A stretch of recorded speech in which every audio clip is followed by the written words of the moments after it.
Here follows an extract from my book Artful Designs, available from Amazon. Chapter 21, Part 2.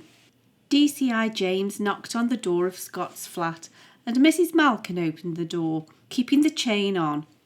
James showed his badge in the small open gap and the door opened fully before he'd finished saying his name. "I remember you from the Women's Institute talk," said Mrs. Malkin. She smiled at the remembrance of a happier time when life seemed to be taking a turn for the better. Reality soon swept back in again, and her face regained a troubled expression. "You'd better come in." "I wanted a quick word with Scott. Is he in?" "Go on through. I'll go and put the kettle on." Scott was already walking towards James as he entered the small living room. He looked less than pleased to see James. "I wanted to ask you a few more questions," said James. "Shall we sit here, or would you prefer to talk elsewhere?" "Let's get out of here," said Scott. James nodded and walked through to the kitchen. It was a tiny square room that was immaculately clean. James suspected that the poor woman hadn't been able to sit still for weeks and had vented all of her nervous energy via the duster and the dishcloth. "Mrs. Malkin, I'll decline the tea if you don't mind, and I'll take Scott out for a coffee," said James. "The lad looks like he needs a breath of fresh air. Now that the gallery is shut, you must be sick of having him under your feet. We'll only be an hour or so. I'll get him out of your hair." Mrs. Malkin smiled at James's kind tone, but seemed nervous at the thought of Scott leaving her. "We'll only be an hour," James reassured her.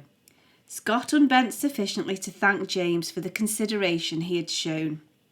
"It's nearly finished her," said Scott. "It was bad enough when I got the ASBO, but now she's worried sick I'll get thrown into prison for murder. At least Brad and Leighton have kept away. Even so, she hardly dares to step out for the milk." "What can you tell me to help then? For all of our sakes, let's get to the bottom of this." "How can I tell you what I don't know?" "I think I'll be the best judge of what you think you know or don't know, although I have to admit that I don't know what drink you want." Scott laughed and asked for a flat white. James thought that this time last year Scott had probably never even heard of a flat white and would have asked for a cola. He knew that he was making trite assumptions, but he also knew that such assumptions were rarely wrong. It showed how much Scott had embraced the new world he'd been introduced to.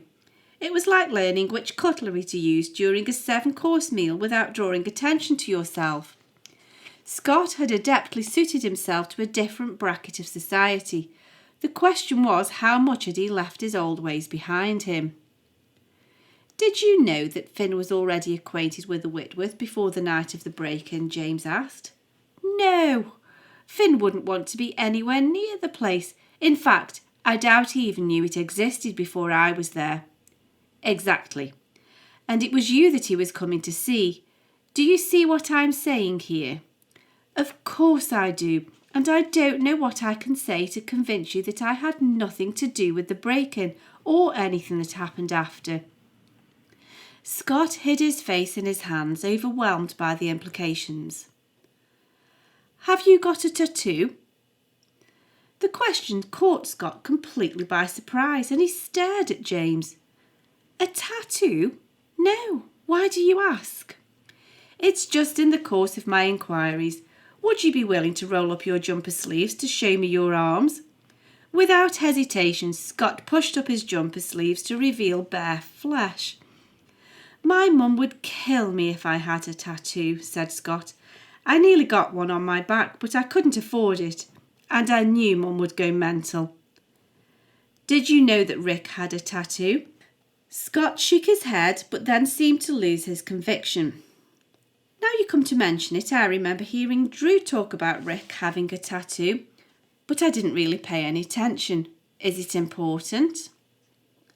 James ignored the question and continued to ask another himself. "Does Theo have a tattoo?" "How should I know?" Realising that this was a dead end, James asked Scott about his relationship with Theo and Rick. "Did you ever talk to them much outside of work?" he asked. "I hardly spoke to Theo at work, never mind outside of the gallery.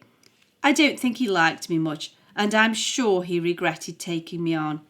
Drew said it was nothing personal, as Theo was tetchy with everyone while we were packing down the Constable collection. He was worried sick that something would get damaged. I only ever spoke to Rick that one time when Drew took me to Mag. Drew went home and I stayed at Mag because Theo was in such a temper. I only stayed about half an hour after Drew had gone though because I didn't know Rick and I felt awkward and in the way. I didn't go back to the Whitworth though. I went home. I couldn't face Theo any more that day. Scott looked embarrassed at being caught playing truant, but in the grand scheme of things it was the least of his worries. After a few more cursory inquiries and the same number of dead ends, James offered to take Scott home. "I'll make my own way back if it's all the same to you," said Scott. "My mum's seen enough policemen recently, and I could do with a quiet walk home. I don't like to leave Mum, but now I'm out, I'll make the most of it and take my time and walk back.